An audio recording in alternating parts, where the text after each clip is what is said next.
नबी करीम सल्लल्लाहु अलैहि वसल्लम ने फरमाया, 4 लोगों को कुर्बानी माफ़ है, अगर वो कुर्बानी नहीं करते तो कोई गुनाह नहीं। बिस्मिल्लाहिर्रहमानिर्रहीम। जैसा कि आप तमाम लोग जानते हैं कि कुछ ही दिनों के बाद में ईद उल अज़हा यानी कि बकरा ईद का त्यौहार आने वाला है, जिस त्यौहार में हम कुर्बानी करते हैं और कुर्बानी करके इब्राहीम अलैहिस्सलाम और हज़रत इस्माईल अलैहिस्सलाम की याद ताज़ा करते हैं। इस दिन अल्लाह पाक ने अपने जलीलुल कदर पैगंबर हज़रत इब्राहीम अलैहिस्सलाम पर एक बहुत बड़ी आजमाइश डाली थी और जिसमें वो कामयाब हुए थे, और इस दिन के बाद हर मुसलमान इनकी सुन्नत को पूरा करते हुए कुर्बानी करते हैं। कुर्बानी करना अल्लाह पाक को बहुत पसंद है और कुर्बानी करने का सवाब ये है कि जानवर का खून ज़मीन पर गिरने से पहले कुर्बानी करने वाले शख्स के तमाम गुनाह अल्लाह पाक माफ़ फरमा देता है। रसूल अल्लाह सल्लल्लाहु अलैहि वसल्लम ने फरमाया, अल्लाह की रज़ा और सच्ची नीयत से कुर्बानी करने वाले को कुर्बानी किए गए जानवर के हर बाल के बदले अल्लाह एक नेकी अता फरमाएगा। बकरा ईद जुल्हज के मुबारक महीने में मनाई जाती है और ये महीना अल्लाह को आम महीनों से ज़्यादा महबूब है, और बकरा ईद इसी महीने की 10वीं तारीख को मनाई जाती है, जिस दिन कुर्बानी की जाती है, और ये दिन अल्लाह को आम दिनों के मुकाबले में ज़्यादा अफजल और बहुत पसंद है। नाजरीन, जैसा कि आप तमाम लोग जानते हैं, कुर्बानी हज़रत इब्राहीम अलैहिस्सलाम की सुन्नत है, जिसको अल्लाह पाक ने मुसलमानों पर वाजिब किया है। इसलिए हर साल बकरा ईद के मौका पर हर मुसलमान कुर्बानी करता है। आज की इस वीडियो में हम लोग बात करने वाले हैं 4 ऐसे लोगों के बारे में जिनके बारे में हुजूर सल्लल्लाहु अलैहि वसल्लम ने इरशाद फरमाया, इन लोगों के ऊपर कुर्बानी वाजिब नहीं है, यानी कि 5 लोग ऐसे हैं जिसको कुर्बानी माफ़ है, और अगर ये 5 लोग बकरा ईद के मौका पर कुर्बानी नहीं करते तो इनको कोई गुनाह नहीं होगा। और इसके साथ साथ हमको ऐसे लोगों के बारे में भी बताने वाले हैं जिन पर कुर्बानी वाजिब होती है, जिनके लिए कुर्बानी करना ज़रूरी है। अगर ये लोग बकरा ईद के मौका पर कुर्बानी नहीं करते हैं तो गुनाहगार होंगे। इसीलिए आज की ये वीडियो सब मुसलमानों के लिए बहुत ही ज़्यादा ख़ास है।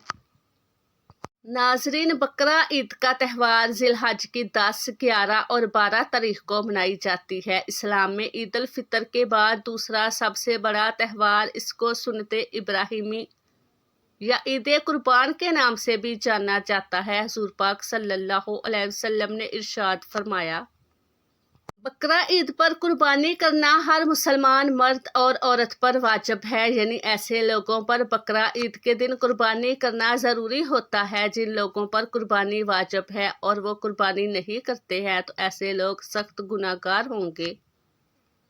ऐसे लोगों के बारे में आप सल्लल्लाहु अलैहि वसल्लम ने इरशाद फरमाया, जो शख्स कुर्बानी की हैसियत रखता है और फिर भी वो कुर्बानी नहीं करता तो इसको चाहिए कि वो हमारी ईदगाह के करीब भी ना आए। यानी कि ऐसे शख्स के लिए आप सल्लल्लाहु अलैहि वसल्लम ने इतनी नाराज़गी ज़ाहिर की है, लेकिन इसके साथ ही अल्लाह के प्यारे नबी ने ये भी इरशाद फरमाया कि इन लोगों के अलावा बाज़ लोग ऐसे हैं जिन पर कुर्बानी करना वाजिब नहीं है। अब चाहे ये 5 लोग कितने भी मालदार क्यों ना हों, इन पर कुर्बानी करना मुआफ़ है। ये 5 लोग बकरा ईद के मौका पर कुर्बानी नहीं करते तो इन पर कोई गुनाह नहीं होगा। नंबर 1, जो शख्स सफ़र में हो। अल्लाह के नबी सल्लल्लाहु अलैहि वसल्लम ने इरशाद फरमाया, सबसे पहला शख्स जो सफ़र में हो, यानी वो शख्स जो अपने घर से या अपने वतन से 92.5 किलोमीटर दूर चला जाए, ऐसे शख्स पर कुर्बानी वाजिब नहीं है। फिर चाहे ऐसे लोग कितने भी मालदार क्यों ना हों, लेकिन अगर इसे वहाँ पर 15 दिन से कम रुकना है, इस पर कुर्बानी वाजिब नहीं। लेकिन अगर इसे वहाँ पर 15 दिन से ज़्यादा रुकना है तो इस पर कुर्बानी वाजिब हो जाएगी। इसीलिए इसको चाहिए या तो वहाँ पर अपने नाम से कुर्बानी करे या अपने घर पर इतला दे कि इसके घर का कोई भी शख्स इसके नाम से कुर्बानी करे। नंबर 2, अल्लाह के प्यारे نبی حضور صلی اللہ علیہ وسلم نے ارشاد فرمایا کہ قربانی ہر مسلمان مرد اور عورت پر واجب ہے۔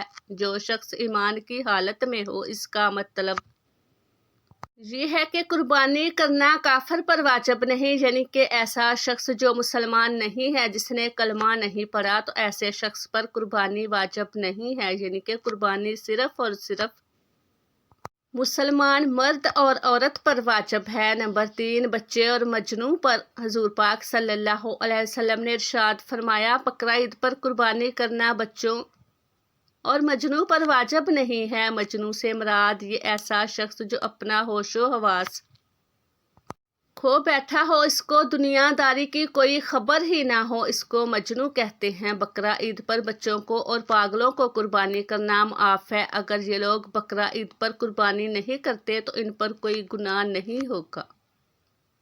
نمبر 4، غلام پر اللہ کے نبی حضور صلی اللہ علیہ وسلم نے فرمایا کہ بقرہ عید پر قربانی کرنا غلام پر واجب نہیں، یعنی کہ ایسے لوگ جو کسی کے غلام ہیں یا کسی کی غلامی کر رہے ہیں، تو ایسے لوگوں کو بھی قربانی کرنا معاف ہے۔ اگر یہ لوگ بھی قربانی نہیں کرتے ہیں تو ان پر کوئی گناہ نہیں ہوگا۔ اب اگر یہ لوگ عید پر جانور لا کر اس کی قربانی کر دیتے ہیں، ایسے لوگوں کو اللہ تبارک و تعالیٰ خوب اجر دے گا۔ نمبر 5، جو صاحب نصاب نہ ہو۔ حضرت محمد مصطفیٰ صلی اللہ علیہ وسلم نے ارشاد فرمایا کہ ایسے لوگوں پر بھی بقرہ عید پر قربانی معاف ہے، ایسے لوگوں پر بھی قربانی واجب نہیں جو صاحب نصاب نہ ہو، یعنی کہ جس کے پاس 7.5 تولے سونا یا 52.5 تولے چاندی نہ ہو، یا پھر اس کے پاس بھی اتنے سونے یا چاندی کی رقم موجود نہ ہو، ایسے لوگوں پر بھی قربانی واجب نہیں ہے۔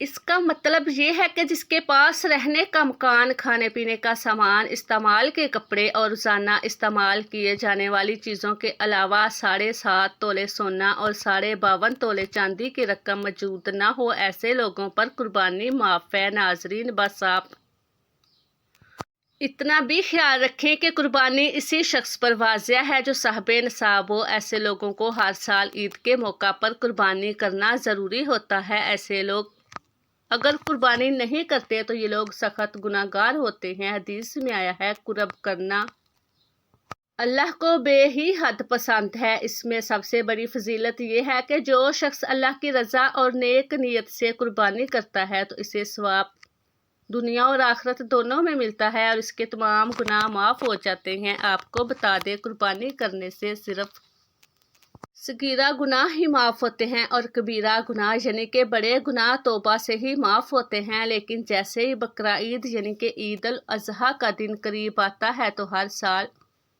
گورنمنٹ آف میڈ اپنی گائیڈ لائن کو جاری کرتی ہے۔ اب یہاں پر ہم آپ کو آگاہ کرتے ہیں، ہر مسلمان یہ دیکھ لیں کہ اس بار گورنمنٹ کی گائیڈ لائن کیا ہے۔ گورنمنٹ جو بھی گائیڈ لائن جاری کرتی ہے، ان کو اپنانا ضروری ہے۔ یاد رکھیں، قربانی صرف اور صرف اللہ کی رضا کے لیے کی جاتی ہے، کسی دکھاوے کے لیے نہیں۔ اسی لیے آپ سے صرف ایک ہی گزارش ہے کہ آپ کو قربانی کے جانور کی کوئی بھی فوٹو سوشل میڈیا پر اپلوڈ نہ کریں۔ اس سے قربانی کے جانور کی بے حرمتی تو ہوتی ہی ہے، لیکن اس کے ساتھ ساتھ آپ دکھاوا کرنے والوں میں بھی شامل ہو جاتے ہیں اور ساتھ ہی ساتھ گورنمنٹ کی نظر میں بھی آ جاتے ہیں۔ ہو سکتا ہے ایسا کرنا سے آپ کسی بڑی مشکل میں پڑ جائیں، اس لیے دل میں بس یہی ارادہ رکھیں کہ ہم قربانی اللہ کی رضا کے لیے کر رہے ہیں، نہ کہ دکھاوے کے لیے۔ اللہ تعالیٰ بہتر عمل کرنے کی توفیق عطا فرمائے اور ہماری قربانی کو قبول فرمائے، آمین۔ اللہ تعالیٰ ہمیں نیکی کی بات کو سننے، سمجھنے اور اس پر عمل کرنے کی توفیق عطا فرمائے۔ اللہ تعالیٰ ہم تمام مسلمانوں کی قربانی اپنی بارگاہ الہی میں قبول و منظور فرمائے۔ اور آخر میں اللہ تعالیٰ سے دعا ہے کہ اللہ تعالیٰ ہمارا خاتمہ ایمان پر فرمائے، آمین۔ السلام علیکم ورحمۃ اللہ وبرکاتہ۔